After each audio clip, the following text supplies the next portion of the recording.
Supratau, tu scenoje esi Algis greitai, be Ramanauskas. Bet muzikiniai scenai. Nu taip, muzikiniai scenai. Tai tas tave klaidino žurnalistiniai debilai. Ir mes čia rašome, aišku. Aišku, kad rašom. Gerai. Šią linksmą notą galim startuoti?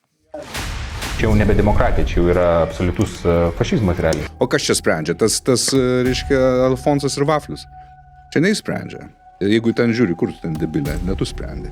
Alfonsas čia dėl to, kad sklinda gandai, kad jisai Man atrodo, jis iš to gyvena. išlaikomas Blažytės. Be kito ko. Man atrodo, ten... Tokie gandai sklinda, aš tik klausiu. Nu, geras niekšas šitas asmuo yra. Šitas asmuo yra geras niekšas.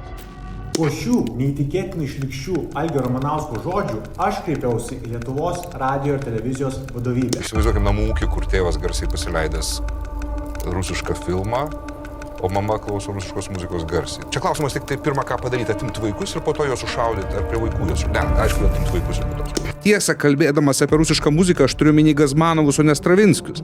Yra tai laidoje iki šiol YouTube. Akivaizdu, kad aš kalbu apie rusifikuotus išsigiminius, iš kurių realiai reikia atimti vaikus. Kaip suprantu, nesigailis. Žodis, kuris, išskrenda, ne? Aš emocijos. Atsukti atgal aš nedaryčiau.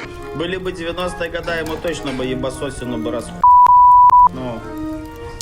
Karo atveju, tarkim, jeigu rusai čia ateitų, tai jis taptų ypatingai pavojingus, realiai būtų tuo, kuris pjaustytų ir kankintų. Kiek jis kartų yra šaipęsis iš manęs, netgi iš išvaizdos, pas Tapiną laidose, kiek jis šaipėsi pas Malinauską laidose, tai yra ta pati šutvė. Išvaizdos kaip jau mes jau taip, jau stengiamės to nedaryti. Tai Lekstutė, atsiprašau, tu esi beveik toks pat gražus kaip Davidas Bowie. Šaltą ranką aš kišu, po senų maišų.